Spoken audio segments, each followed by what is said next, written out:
What is up, guys? Welcome back. Today we have a special guest, Abby Bermudez. I'm so excited, guys.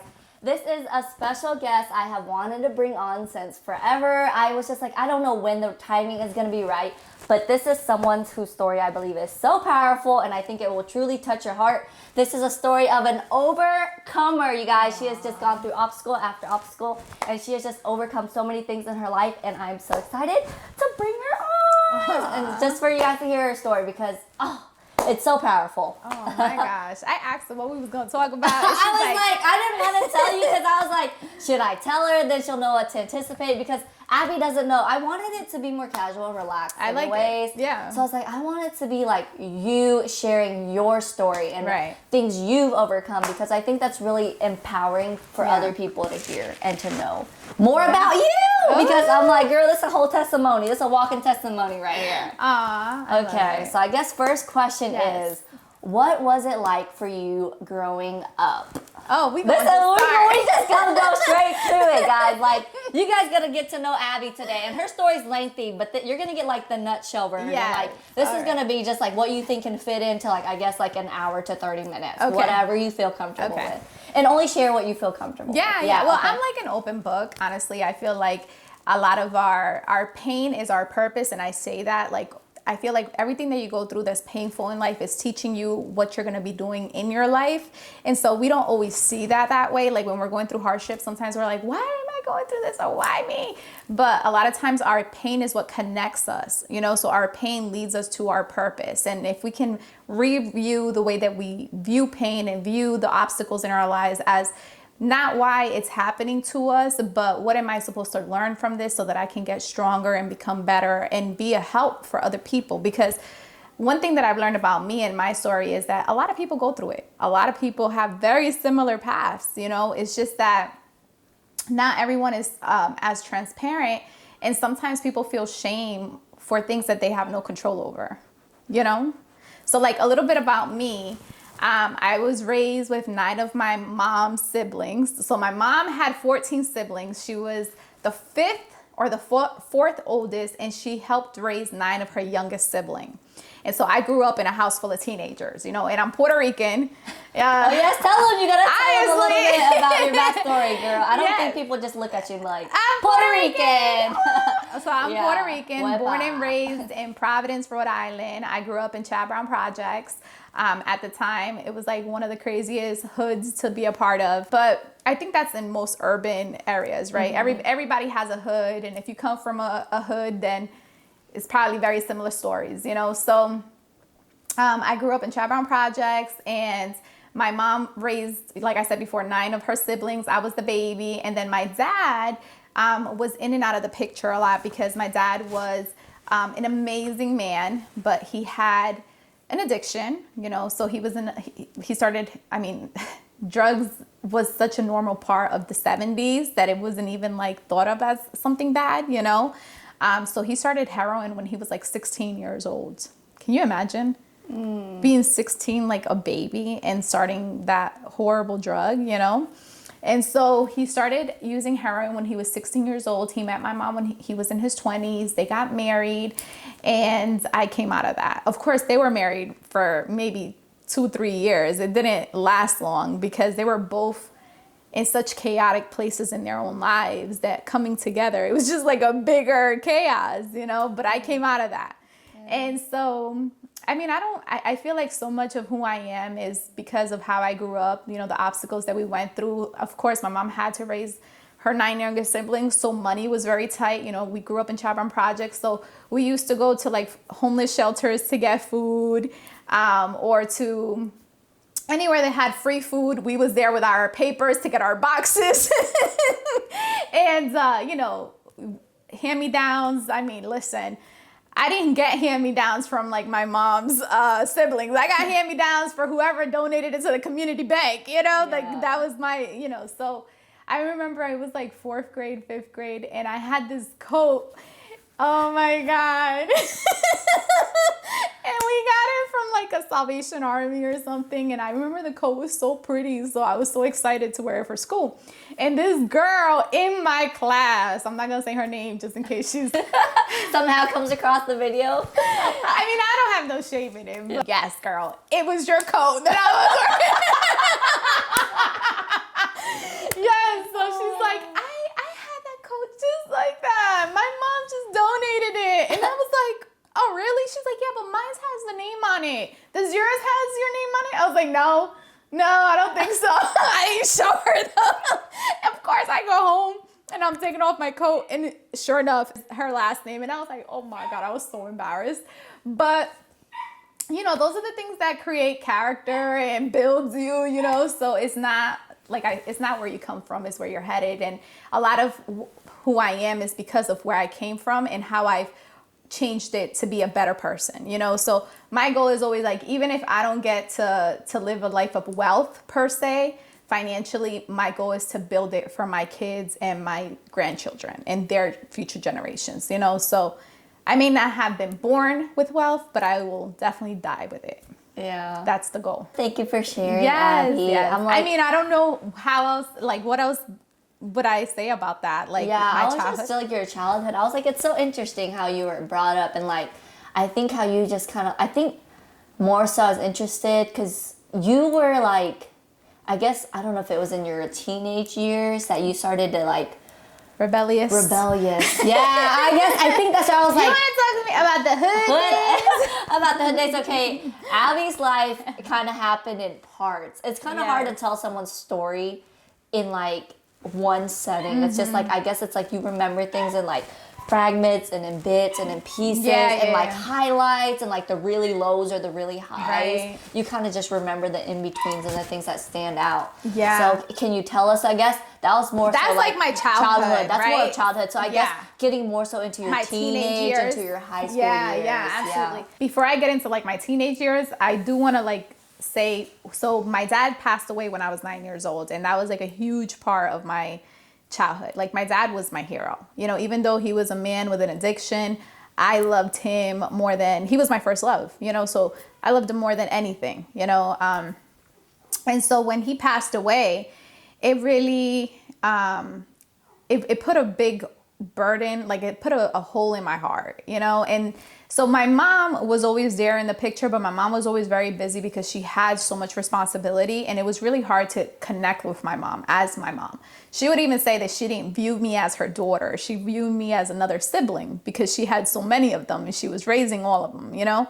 So her and I didn't have the best mother and daughter relationship really until like I turned into my 30s, you know. But my dad always made me feel like I was a part of him. Even though he was in addiction, as I never saw my dad as an addict. I would go visit him in the hospital. I would go see him in jail. I remember like thinking that police officers were bad because they put my dad in there and my dad was the good guy, you know, because for me, he was, right? And so a lot of, when he passed away, it was like, I was now like alone. I felt like nobody cared, even though my mom did care and my aunts and uncles that I grew up with, they loved me. But my dad was the love of my life, you know? So fast forward into like when I got into my teenage years, I really started like rebelling. I think I was about like 13 years old, and it had to do a lot with like the domestic violence that was happening in my house.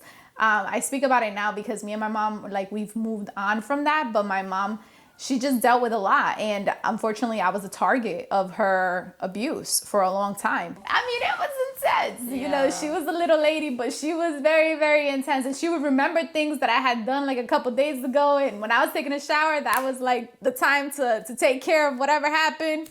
But it was very intense. And so that caused like, for me not to trust her. And it also caused like for me not to think that she wanted the best for me, you know? So then I started just hanging out with people from the hood and people. I went to Central High School, which was in Providence at the time, was like one of the craziest, you know, kind of like people, the kids that went to juvenile would get out of juvenile and go there. It was like high school? To this high school. Yeah. It was like that type of school, you know? So there was a lot of gang banging. There was like, I mean, listen, it it was different, okay? It was, and here I am 13 years old going into this school, and I didn't know what the heck I was getting myself into, but I kind of like, you know, when you grow up a certain way, you just don't have fear. And for me, I never feared dying because I always felt like I had more on the other side.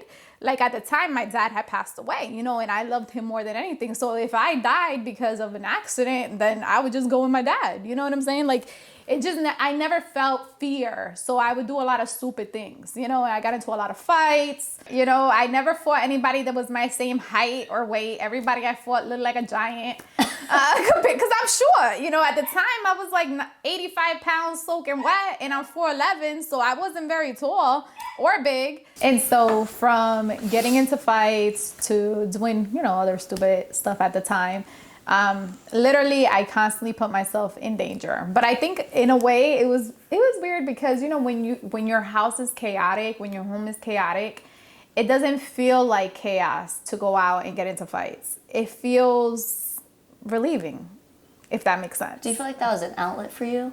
I mean, honestly, it definitely was because at home I would get my butt whooped, but then I could go out and hit back. So it made you feel a little better, you know what I'm saying? You probably had like built up anger and that was like a way for you to release. I did not know how to talk about my feelings at all. Like I would talk, I couldn't talk. So if you kind of, it's just this feeling that comes over that you know you're about to fight.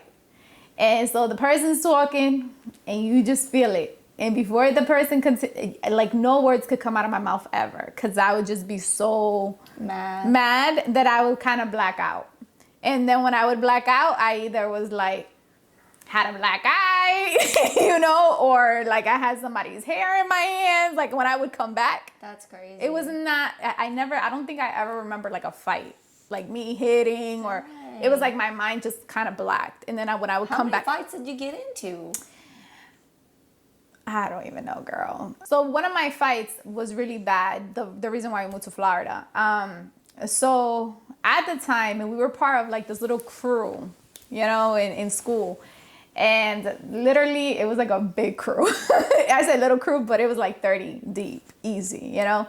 And so I got into a fight with this girl and we had to go to court. They had an investigation on our group with pictures, like a police investigation. Like it was crazy. It was crazy. But long story short, they basically said like, if I continue to go down this road, like it was not going to be good for me because if I had another situation, they were just going to put me in jail because I already had done a couple other things. You know what I'm saying? So this was just like something else. And so my mom was like, we're going to get out of here because they're going to kill Abby. You know, Abby's going to end up getting killed, you know? Dang. So, and I didn't care. I was like, whatever. So, but we ended up moving to Florida. And it wasn't like... So that caused your whole family to move? Your fight caused your whole family I think my mom already wanted to move. Had it. Because her sister had moved to Florida. Her mom was in Florida. And so I think that this was just like another reason to go to Florida. Go ahead and leave. Yeah. Yep. And so when that fight happened, like that summer, we moved to Florida. Dang. Yeah, it was crazy, but it was like... How far apart was that time from that few months. Few months. Yeah. And then when I went to Florida, check this out. At the high school that I went to, I had to sign a paper. My mom had to sign a paper. I had to sign a paper saying that if I got into like one situation, because my transcripts and my records came from my school, like Central High School. So it said if I had one situation that I would just get kicked out of the school. So I could not. So you had to be on your best behavior. Yep, for the 2 years that I was there. And how'd that go? Good. I didn't get into no problems. Good. I'm like, listen. I got into a little arguments here and there, but nothing crazy. You know what I mean? Wow. Like nothing crazy. Like I remember there was this one girl there was this kid. He was like super smart. He was really good at math. And so he was helping me with math. And the girl goes and tells the guy's girlfriend that I'm trying to take him. So the girl comes and is like giving the guy a hard time. The kid is like, hey, I can't help you no more because it's bringing problems to my high school relationship, you know? And I go and I confront the girl, like, why are you talking, blah, blah, blah? And I like yanked her table while she was sitting. Like I yanked it up. Girl, I was that tit. I was crazy. And then I told the girlfriend, I don't want your man. I just need his help because he's smart and I need to pass this class. And she's like, okay. Like she understood. I don't know if she understood or she was just like, I saw what you did to her. I don't want to. No. I don't know. But it was fine. It was fine. She let him help me, and then I passed the class. But I feel like when I was in Florida, I purposely like barely made any friends because in Rhode Island, like a lot of the problems that I got into was all because of the crew that I was with and the friends that I had made, you know? So intentionally, like I made a couple of friends, and those people to this day are my friends. Oh wow. Yeah. So the friends you made in Florida are the ones that you still cool with them. Like the ones that I actually decided to like be friends with to this day, we're still cool. Oh wow. Yeah, so we still talk to each other. We still call like on the phones. Whenever I go to Florida, they're there. And with that being said, my friends from Rhode Island, the crazy bunch, when I go back to Rhode Island, we always meet up. We used to have like, for a while, we would do friend reunions, and we would all meet up and have a good time. But, you know, people grow older and things happen, you know, and so some of them just are no longer part of the circle per se, like because they're not here, you know. Yeah. That I wouldn't want to say over. I'm saying disrespect. Disrespect. That's the thing, and that's why I carry myself a certain way to this day. Because all you have is respect. When you don't have anything, you know, literally, this is what people fight about is respect. And to this day, like this is what people fight about in the hood. For respect, the respect of colors, respect of corners. It's all about respect, you know. So growing up, that was like it wasn't about guys or boyfriend or, you know, this girl thinks no, it was about respect. And if you ever felt disrespected, it don't matter how little you are, you better buck up. And if you don't buck up the first time that you get disrespected, be prepared to be a target. Because everybody's going to see that you're going to be easy to disrespect. So they're going to be disrespectful. I mean, that's just the way it is. You know what I'm saying? So, and that even with my kids, I always tell them, like bullies, for example, right? If you don't stand up to a bully the first time, what's going to happen? He's going to bully you every chance he gets. But if you stand up the first time and just punch him in the nose real quick, you know what I'm saying? Like, even if you got to stand there and let them run into your fist, like my son did. This kid was running to like hurt Xavier when Xavier was little. And Xavier just put his fist up, you know? And the kid like ran into Xavier's fist and like hurt his nose and blood came out. Then the kid became Xavier's friend. You know what I'm saying? But it's like that. Sometimes you gotta, even if you're scared, you still gotta stand up for yourself. You know, and I feel like that all those things that I went through is exactly why I am the way I am. I'm not scared of life. I'm not scared of challenges. I'm not scared of failure. I'm not scared of falling because those are things that I already experienced in my life. And I feel like everything has taught me something, you know. So if I fall, what did I learn from that? Did it hurt? Yeah, it hurt. How can I avoid that from happening again? You know what I'm saying? And that's just the way that I feel like life is. Life is a big lesson. And so you get to decide whether you want to be a victim of your life or you want to be, you know, like they say, the victor of your life. The victorious of your life. Yeah. But I say, you know, just, it's not going to be easy. But if it was easy, everybody would be doing it, right? So what is easy is for a reason. It comes easy, it leaves easy. When something is harder, is because it's building something. Oh, I'll tell you this.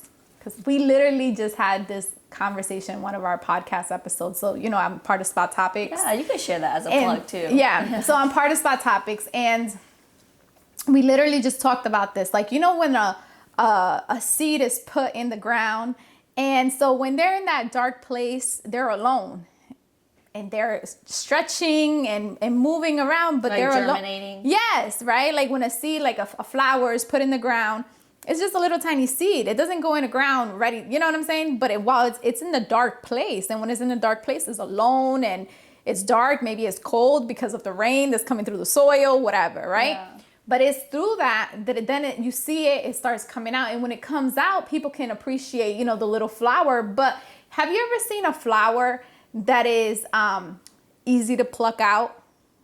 Like it's already on its way out kind of thing? Like you can just pull it out and barely has any roots? Like it's already dying. Yeah. But then have you seen like one of those flowers that when you pull it comes out with a big thing of root? A root ball. Yeah. So it just tells you how long it's been in that ground to have that much root. You see what I'm saying? And so a lot of times when it has all that root, those flowers are like more beautiful, they last longer versus the ones that barely have any root. And we were literally talking about that because sometimes we go through a dark place and we're like, why are we here? Why are we here for this long? But it's because we're rooting ourselves, we're planting ourselves, we're creating our foundation. This is part of what we need. So if life pulls us up, even when they pull us up, we got all that root that we can continue to live. You see what I'm saying? So that was part of that. That's episode. Good. I like that. I know. I'm like, I share that. Yeah, share that so that way you guys can go over to Spot Topic and watch it. Yeah. Yeah, we're on Spotify. We're not on YouTube yet. Okay. I'm like, I'm only on YouTube. I'm not really on, but I'll have to plug them down in the link below. Yeah, so. thank you. Yeah. Abby, what was life like in Florida whenever you went from Rhode Island to Florida? How long were you there? And my God. Fill us in about that. Yeah. So talk about culture shock, right? from Rhode Island to Florida? Oh my God, yes. I'm shocked. Really? I didn't know that was a culture shock for you. Girl, yes, because I know like a lot of Caribbeans are in the East Coast, so I didn't know that was gonna be a... Okay. Yeah, tell me about that. So like early 2000s in the East Coast, early 90s, 2000s, there was like a division between like Dominicans versus Puerto Ricans versus Honduran, like within the same Spanish culture. It was like this was this competition per se, or like a fight per se, right? And so if you were Puerto Rican, you didn't really associate with Dominicans. If you were Dominican, you didn't really associate. You know, it was kind of like, it was so weird. In that era, there was that. It was in our area, yeah. In our, even though. So it was like kind of, I guess, I don't know, cultural differences. I wouldn't say. It was more like everybody was like there was like a division within the Spanish community per se. Though I have friends that were Dominicans that I grew up with, and I have friends that were Guatemalan and whatever. Because in Chaparral Projects, everybody that's there, nobody cares, you know, your race or whatever. What people care about more, like for me, what I noticed more growing up was people cared about how you carried yourself, and if you were like a punk, like that's how pretty much, like if you got your respect, it didn't matter if you were white, black, Puerto Rican, whatever. What mattered more was like, were you gonna be bullied around, or were you gonna stand up for yourself? So it's really all about alphaness, it seemed like. 100%. And respect. It was like respect. And so like people would die for that, you know? That's crazy. Wow. And I think that a lot of the way that I carry myself in life is still so much in that. Like if I feel disrespected, I have a hard time sometimes to like just pretend that I didn't feel that way. You know, even though I'm an adult now, I'm not gonna be punching nobody in the face. I'm a professional. But sometimes when somebody comes off disrespectful, I'm like, man, they have no idea, you know, like I'd have popped you, you know what I'm saying? So, but no, I just be like, okay, you know, I try to think of the bigger picture and what I'm trying to build for my family. And so sometimes it's not so much of being disrespected or allowing it, but how you carry yourself through it, you know? So you can still check somebody without chin checking them, you know? Life has a way of doing that on its own, you know what I'm saying? Definitely does. So you can still check somebody without chin checking them. And then moving from Providence to Florida was very different, because in Florida, everybody embraces different cultures. It was like people were happy to be friends with Dominicans. Like in Providence. Oh, in Rhode Island, that was where this kind of the segregation was happening. Yeah, especially in Central High School. Oh, I could put that out there because people that know, like that grew up, they know. Like we had a crew that was called El Amor Boricua, which means the love of a Puerto Rican. You know what I'm saying? That was our group. And it was like, we had some people that were not Puerto Rican part of the group, but they associated themselves like they were. And so we had a guy, he was Mexican, so we would call him Mexico. And there was another guy, his name was, he was Colombian, so we would call him Colombia. You know what I'm saying? And then, but we had, in the circle was people that was from different races, but it was like, they associated themselves more as a Puerto Rican or with a Puerto Rican per se, even though they were like proud of their root, but it was just different. And then we had like a group that was called like the Plataneras, which means like, you know, like plátanos, like Dominican plátanos. Sounds like a plantain group. Like the plantain group, for real. That was a thing. And so it was like that. It was kind of like what were they? Dominicans. Oh, Dominicans. Yeah. Called themselves a plantain group. Yeah, the plataneros. Yeah, they were. That was a thing. So going to Florida and everybody's friends and everybody's like super cool, and you know they have like this like hippie kind of like surfer vibes going. Everybody is like in this space, you know. And so I'm still very East Coast, and I go there and I'm like, the heck, these people are weird, you know. And maybe because I felt so different than them, maybe that also like made me not be friends with so many people. You get what I'm saying? Yeah. Like I was cool with a lot of people, but I wasn't like friends. Like it was just cool like at school, you know. It wasn't like we was going out and whatever. And then the people that I did become like really good friends with, they were not even from Florida. They're like from Philadelphia, New Jersey. You It was like befriending the people with the same energy, kind of. that part. Yep. So I had like probably like 1 or 2 friends that were actually from Florida, but they were Puerto Rican. And but it was just like so cool. Like they were just very cool chicks. So you just became cool with them. But it was very different. You know, the culture in Florida was like at the time, it was like the Waters. I don't know if that's even a thing anymore. But back then it was like the people with the dreads, you know, like the guys with the dreads, that was a thing. And they would call themselves like the Woodys, Woodys. That was a thing. I'm like clueless. That's in Florida though. Okay, I was like, I that missed was like, that one. do you remember like the song like Nuck if you buck boy? You know, remember that? I heard that recirculate, but I don't feel like it was during that era. Like it came back around. Yeah, so it was like That's those so funny. type. I used to say that, and I didn't know what I was saying or what I was doing or how it even came about, but I remember that saying. Yeah. So like, yeah, a lot. It was very different culture-wise, like the way that people just moved per se, like very friendly. In Rhode Island, people were like very cold, and everybody was like, "What you looking at?" You know, if you're looking at somebody too long, they're like checking you. Why you looking at me? You know, it was just different. I feel like that coast a little more hostile. Yeah. 100%. Okay, the east, the northeast a little more hostile. What I feel like is like this though. With the northeast, you always knew where you stood. Yeah. Like nobody was gonna be your friend. At least like when I was growing up. Like if people didn't like you, you knew they didn't like you, cause they would just tell you, I don't like you. They're kind of more straightforward. Stay away from me, cause I don't mess with you. You know. Yeah. In Florida, even if they don't like you, they'll be nice to you just because they're trying to figure you out.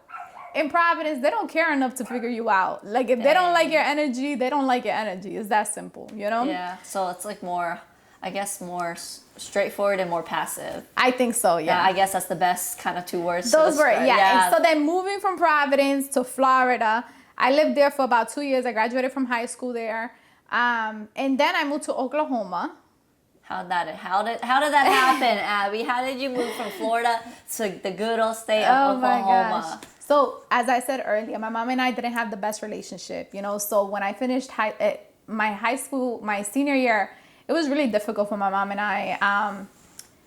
It was like, it was so hard living with her. Like I literally got sick with anxiety. I had gastritis. I like so many different. Oh, you ended up getting medical problems from living in my house. Dang. For real, bro. That was like senior year? That was my senior year. It was of high school. Insane. Wow. Mm-hmm. Nobody knows like the things that you go through, you know, because like how your body reacts in a physical from like the mental and emotional. And, yeah.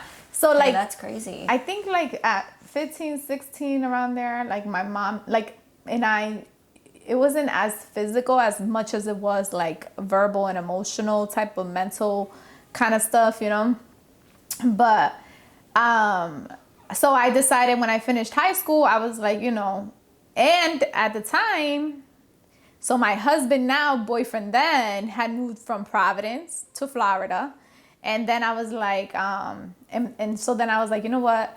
It was really difficult with mom. And I called my aunt and my grandmother from my father's side at the time. And I was like, hey, listen, either I can go live with you guys in Oklahoma or I'm moving back to Rhode Island, like with Alex, you know?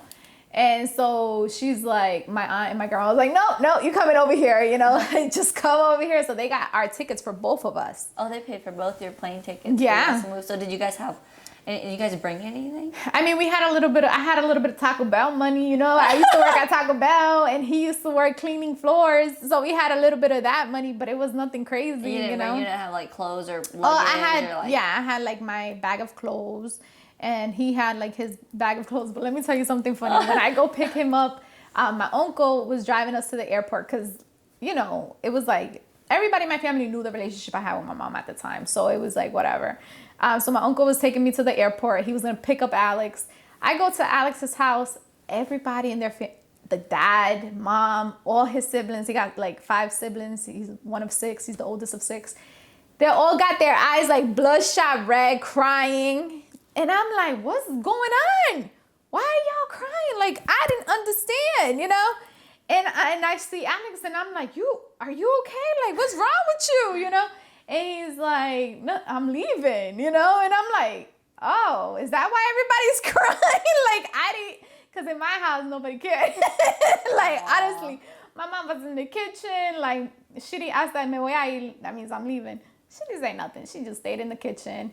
I go downstairs with my bags myself. My uncle helps me put them in the thing. My stepfather was working. My brother's at school. Like, ain't nobody care, you know? Okay. So that kind of shows the different upbringings. So he grew up more in a warmer upbringing. Yeah. Whereas you kind of grew up in a more colder. 100%. Colder upbringing. Yeah. Yep. 100%. 100%. And so then we moved to Oklahoma. A few months, like a year later, we get married. He moved out first from my aunt's house. He got a job, got a little apartment, moved out first. Then we got married, and then the rest is history. I mean, I have an 18-year-old son now and a 13-year-old daughter. I'm a first-generation college graduate, you know, yeah. And I own my businesses. And so, yeah, I feel like I've definitely, nothing has been given to me. Everything that I have has been worked for, you know. And so I don't ever compare my journey to anyone else, no matter where I'm at in my journey, because I always say I'm not building for myself. I'm building for my kids and my grandkids. So even if I don't get to see it all, I know that when I leave, I'm going to have it set up for them. You know what I'm saying? That they'll be able to experience it all, you know? And so, yeah, that's the goal. You know what I'm saying? So, wow. Yeah, that's a little bit about me, guys. A little bit about Abby. That's crazy. So my husband and so Abby is my husband's cousin. So yes. My husband's mom and Abby's mom are siblings or sisters. Yeah. So that's how I'm like, I've known Abby for, gosh, I know. I want to say like 8 or 7 or long time now. And I was like, you know what? It's crazy because I go back and I still like am learning new things about you. But I'm like just hearing it from seeing it, because when I first met Abby, I just remember you. I think you were in OU, which is Oklahoma University at the time. University of Oklahoma. So she would be like always studying, and I'm like, Abby, when do you have time? Like between school and work and the kids and cooking dinner. And I was just like, I might pop in on Abby, but she was like homegirl did not have time for nobody. She had to handle her business. Yeah. So like, I guess that's like kind of like transition. It's like her coming from all this like, I guess the turbulence and the rough upbringing and the ruggedness to where you are now. I think it's just a testimony in itself. I think that's wild. So that's why I'm like, to see like where you are, like what you came from to like, and we probably could save that conversation for a whole nother day, but I definitely still want to share with them kind of like where you are at now. And like, just, I know you said you have a couple of businesses. If you want to plug them in, feel free. But like, kind of like share a little bit about that. Like just you coming to Oklahoma and then finding your roots and now being like stable, I guess, if you want to say like, or like. I feel like my roots are really wherever my kids are at. So I'll put that disclaimer there. Oklahoma has been solid to raise a family. This is a very economical, financial, easy way to buy. You can buy a house here in Oklahoma. You know, it's just a lot more inexpensive to raise a family here. So, I mean, I feel like Oklahoma has just been an easier place to raise a family and to establish, you know, financial roots, if that makes sense, right? Yeah. So like if I say, I don't know if my roots are truly established here, because if my son says tomorrow I'm moving to North Carolina or to the other side of the world, guess where I'm going? Wherever he's at, because that's my baby. Oh my gosh, Abby's on the tail end. I don't care. Wherever my kids go, that's where I'm going. Oh my God. They're my heart. I mean, honestly, everything that I do, everything that I have sacrificed is only to provide a better living for them. You know, like I remember when we first bought our first home here, it was just so Xavier could have a backyard. That was the only purpose. Wow. You know, we wanted him to be able to play outside. So everything that we've done, my husband and I, everything that I've done in my career, in my life, has always been to provide Xavier and Ari with a better life, you know? And so have I made mistakes? 1,000,001, you know? And have I learned from them? Absolutely. You know, and do I hope that my mistakes can be roadmaps for my kids to know what to avoid in life? Absolutely. You know, like I always say, my mom and I now have a much better relationship, but my mom taught me how to be a mother because I took notes of what not to do in life. You know, and even with that, my mom's not horrible, you know? She did a lot of things. Like my mom, she just had a lot on her back, you know? And when you're an empty glass, there's nowhere for you to pour. There's nothing for you to pour when you're empty, you know? So my mom couldn't give me anything that she did not have.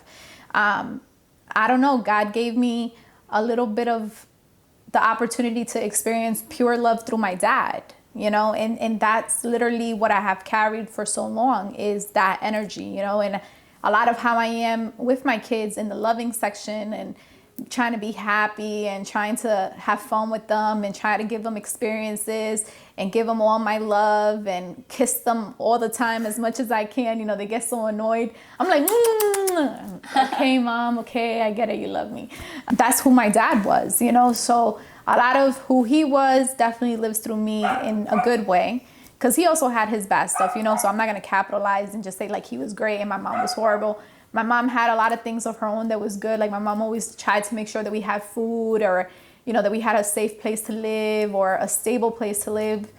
She tried to do things different than what she had, but, you know, I've tried to do things different than from what I had, you know, and so then I hope that my kids could do things a lot different. And you know, maybe my mistakes and my failures could be a place for them to grow from. You know, they don't have to go through the same things that I went through, you know, because unlike me, you know, they have somebody who's still around that can guide them through life. You know what I'm saying? Like my son's learning how to drive.